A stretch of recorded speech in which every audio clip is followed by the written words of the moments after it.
like so many times this season and last, Golden State simply found a way to win. And Isaiah, it's up to Cleveland to try to find that way to win come Sunday. Yeah, Cleveland did all the right things defensively. They struggled offensively. And when you talk about Cleveland, you never think that this would be a team that you're talking about struggling offensively against Golden State. You think they would be struggling defensively.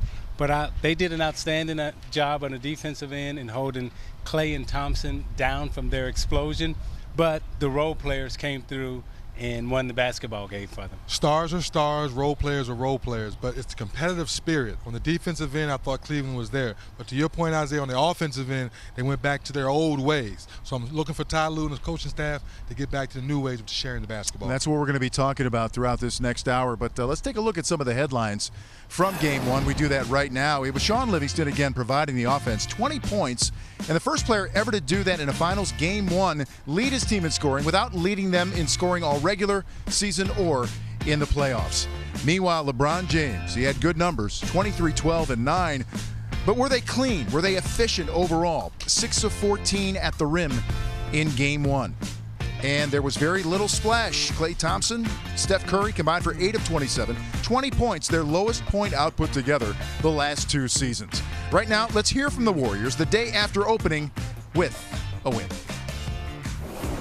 We have a lot of depth, so we have faith that our players are going to come in and play well. But you can never plan for that. You just you do what you do, and it's up to the players. And they did a great job last night. And obviously, in particular, Livingston and Barbosa and Iguodala off the bench were terrific.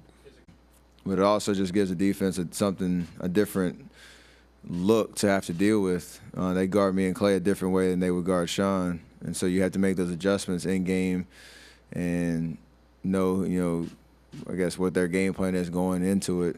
And it's as a defender, is how hard it is to kind of make those in-game adjustments on the fly. And so you try to use that to our advantage.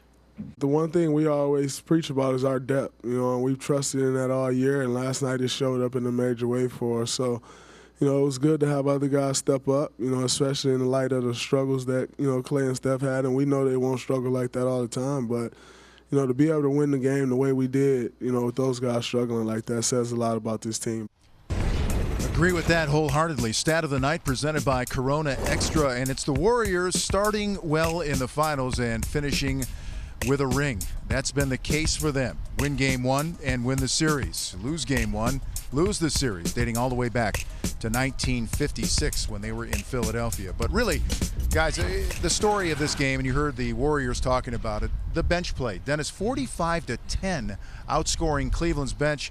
Livingston, Barbosa was perfect. Iguodala, all these guys did a great job. Well, Vince, one of my favorite sayings, stay in your lane and play your game. And that's the fun thing about this bench. They come off and play their game. We know Sean Livingston, he likes to live in the paint, get to his sweet spot, knock down shots. We know Iguodala comes in the game and does a little bit of everything. Barbosa shoots the 3, and he still has a little bit of the blur left in him, and he showed a little bit of that. That's why it's fun to watch this team play as they off the bench, because they know their game and they stay in their lane. And they don't have to change their game. They don't have to change their style. They don't have to change their system.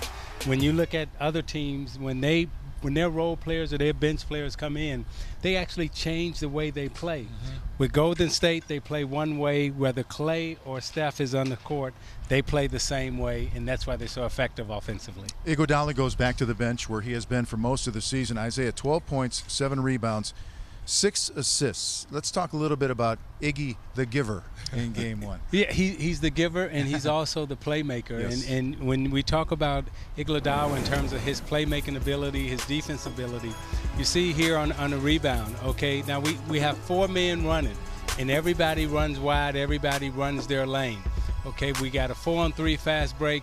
Now, we draw one, we kick to the corner. We know we got a 3-point shooter lined up in the corner, so what do? I drive it to the basket, I draw the defender, help, slow recover, splash, 3-point shot. Again, I drive to the basket. Now, I'm big enough to tap it, get my own offensive rebound. When I get the rebound, what do? I'm a playmaker. Now I'm looking to see who's cutting, who's passing. Klay Thompson reads it, gets to the basket, back cut. Okay, here again, I catch it on the wing, put it on the floor. Now I'm going to play a little screen and roll. I'm surveying the floor. I'm looking at the defense. I'm seeing who head is turned. I see Shumpert's head is turned. Now he's going to come off chasing Curry. I'm looking at Curry. But when I'm watching Curry, who do I see? I see Draymond Green free.